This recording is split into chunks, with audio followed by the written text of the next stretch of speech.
వావుకు రిజర్వాయర్లో నాపరాయి డిపోలను ఏర్పాటు చేసి దాదాపుగా సగం చెరువును ఆక్రమించుకున్న వ్యక్తులను గుర్తించిన డోన్ ఆర్డీఓ కేపీ నరసింహులు మరియు ఎస్ఆర్బీసీ ఈఈ ఏవి సురేష్ బాబు స్థలాన్ని ఎంక్రోచ్ చేసేసి దాంట్లో నాపరాళ్ళు వ్యాపారం చేస్తూ ఈ నాపరాలు వేస్ట్ అంతా కూడా రిజర్వాయర్లో వేసి పూడుస్తున్నారనేసి కంప్లైంట్ రావడం జరిగింది. దాని మీద రిజర్వాయర్ గారు నేను నాతో తహసీల్దార్ రావడం జరిగింది. మీ సమక్షంలోనే చూడడం జరిగింది. వీళ్ళందరూ కూడా నోటీసులు ఇవ్వడం జరిగింది. ఒక్కరో ఇద్దరికి సర్వ్ కాలేదు తెలిసింది. వారు కూడా వచ్చిన తర్వాత సర్వే నెంబర్ వైజ్గా ఈ గారు తహసీల్దార్ కంప్లైంట్ ఇస్తే తహసీల్దార్ దాని మీద పోలీసులు కంప్లైంట్ ఇచ్చి యాక్షన్ తీసుకోవడం జరిగింది. మీరు వచ్చాక వర్క్ చేస్తున్నాడు కదా సార్? అబ్జర్విస్తాం. ఈ డంపు వాళ్ళతోనే తెప్పిస్తారా సార్? ఇది ఇట్నే వదిలిపెట్టిపోతారా? ఈ డంపు ఫర్దర్ యాక్షన్ ఉంటుంది. దాని మీద వారే చేయాల్సి ఉంటుంది. డంపు దాన్ని తీసేయడానికి ఎక్స్పెండిచర్ వాళ్ళు పెట్టుకోవాలి, లేదా వాళ్ళైనా చేయాల్సి ఉంటుంది. మనం తీసేయడం అంటే దానికి ఎక్స్పెండిచర్ ఉంటుంది కదా, ఎక్స్పెండిచర్ వాళ్ళైనా భరించాలి, లేదా వాళ్ళకైనా వాళ్ళే తీసేయాల్సి ఉంటుంది.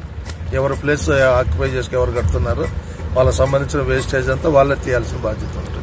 వేస్ట్ అయితే పక్కా వేశారు కదా? అది తీపించారు వాళ్ళ ద్వారా వేశారు కదా? అదే అంటే వాళ్ళు ఆల్రెడీ మేము చేసుకున్నాం కదా తీసేయమంటున్నారని చెప్పని మేము తీసేసుకోలేము అని చెప్పాను. అంటే సార్ మెల్ల ఎందుకు ఖర్చు పెట్టలేదు? లేదు అది అట్లా ఉండదు కదా. ఎవరైతే దాన్ని రిజర్వాయర్కి నష్టం చేశారో వారిదే బాధ్యత. ఒకవేళ తీసేసుకోకపోతే వాళ్ళ మీద కేసులు అట్లా ఉంటది కదా, తదుపరి యాక్షన్ అట్లే ఉంటుంది.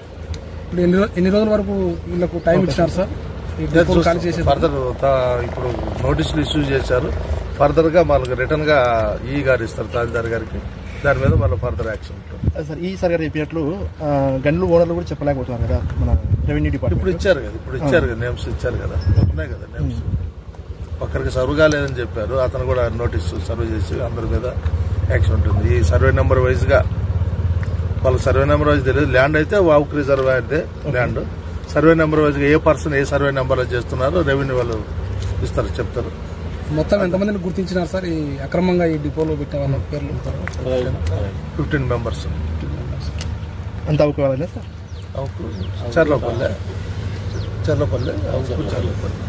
Okay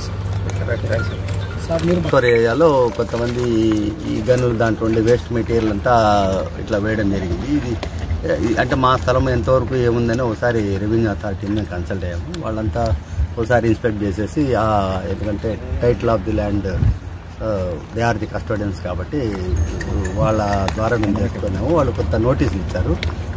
as per that notices మేము వచ్చి నేను ఆర్టీఓ గారు ఇన్స్పెక్ట్ చేసాము. దీని ప్రకారం ఆ సర్వే నెంబర్లు వాటిని మా పొసెషన్ అన్నీ అబ్జర్వ్ చేసుకొని ఒకసారి మేము ఎంఆర్ఓ గారికి వాళ్ళ మీద యాక్షన్ తీసుకోమని చెప్పని చర్య ఎలా అంటే ఎంఆర్ఓ గారు వాళ్ళు రెవెన్యూ అథారిటీస్ ఎలా ప్రొసీడ్ అవుతారు ఏంటి దాన్ని బట్టి కంటిన్యూ. అప్రాక్సిమేట్లీ ఎన్ని రోజులు పట్టచ్చు సార్ మనకి తీపించడానికి? రేపు లెటర్ పంపించేస్తామండి. ఎందుకంటే ఈరోజు ఇన్స్పెక్ట్ చేశాం కాబట్టి టుడే ఆర్ టుమారో.